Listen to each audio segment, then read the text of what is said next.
Aujourd'hui, on se retrouve dans un nouveau format, un simple audio, ce qui me permet de pouvoir dire ce que j'ai à dire quand il n'y a pas de contenu visuel pertinent à montrer.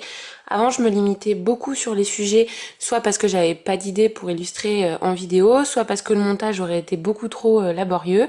Et comme vous me réclamez plus de vidéos, je pense que ça peut être un bon compromis pour que vous en ayez un petit peu plus. Donc nous allons commencer ce premier audio par une mini-série sur l'organisation, le rangement du foyer. Donc cette première série s'intitule « Comment casser le cercle vicieux du bazar ». Je précise juste que comme c'est un audio, tu n'as pas vraiment besoin de regarder l'écran, donc tu vas pouvoir commencer à trier et ranger en même temps, d'accord ? Alors, donc ça concerne à la fois ceux qui sont complètement dépassés par le bazar et qui sont bloqués dans cette situation, mais aussi ceux qui ont l'impression d'être perpétuellement en train de ranger chez eux, de passer par des phases où tout est rangé, ce moment est en général très court, et par des phases où on se laisse de nouveau avoir par le désordre. Alors, bien sûr, j'ai pas de formule magique. Chaque chose s'adapte en fonction de votre façon de vivre et de fonctionner, donc il y aura peut-être des choses qui vont pas correspondre à votre situation, d'autres qui vont être révolutionnaires pour vous. C'est à vous de faire votre truc à partir des bases que je vous donne. Mais il y a quand même des grands principes qui sont des éléments capitaux pour arrêter de se faire manger par le bazar. Donc, un rapide paragraphe pour ceux qui ont carrément jeté l'éponge et qui sont complètement submergés par le désordre. Il faut faire pièce par pièce, ou même coin par coin, peu importe, mais il faut commencer aujourd'hui même.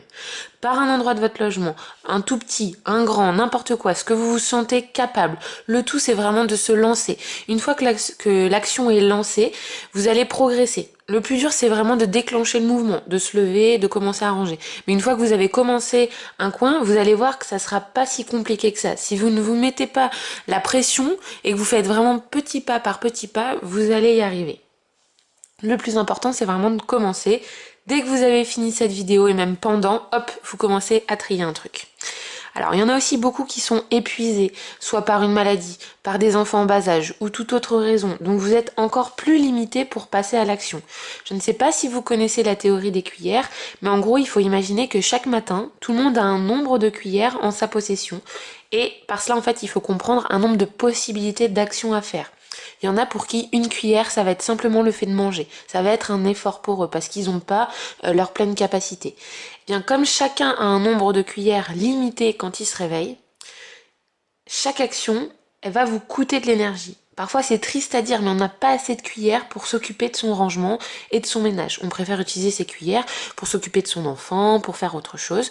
C'est pourquoi vraiment je souligne l'importance de faire petit pas par petit pas. C'est pas la peine d'utiliser toutes vos cuillères pour ranger et ensuite d'être épuisé. Et il faut pas vraiment se bloquer devant la montagne de choses à accomplir. En faisant petit à petit, vous allez y arriver. Mais à la condition de le faire bien et de trouver la bonne organisation pour que le petit à petit ne redevienne jamais en bazar. Et donc que vous puissiez arriver au bout du rangement entier de votre maison. Parce que si quand vous avez fini d'un côté, le bazar de la première zone, il est déjà revenu, ça vaut pas le coup. Vous vous épuisez complètement, vous dépensez des cuillères pour rien et vous retournez à chaque fois au point de départ. Et du coup, après, vous êtes défaitiste et vous vous laissez submerger.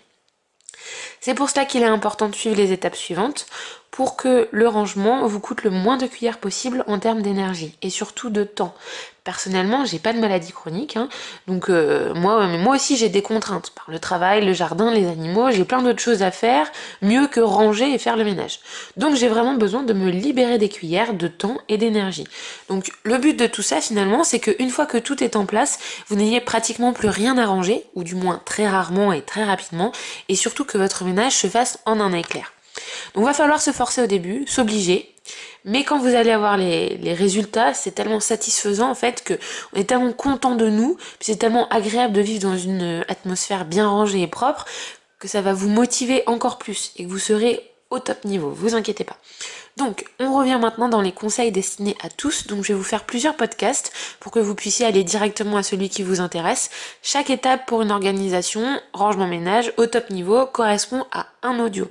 Donc, je vais vous faire rapidement les intituler pour que vous ayez la série complète et ensuite, vous n'aurez plus qu'à choisir les audios que vous souhaitez. La première étape, c'est désencombrer. La deuxième étape, rassembler les choses qui vont ensemble. Troisième étape, ranger les choses au bon endroit de façon simple, c'est-à-dire de telle sorte que vous ne ressentiez pas la flemme de le ranger. Je développerai dans l'audio en question ce point-là qui est très très important. Quatrième étape, se faire une routine ménage adaptée à votre vie avec un planning fixé par écrit. 5e étape, ne plus jamais se laisser déborder.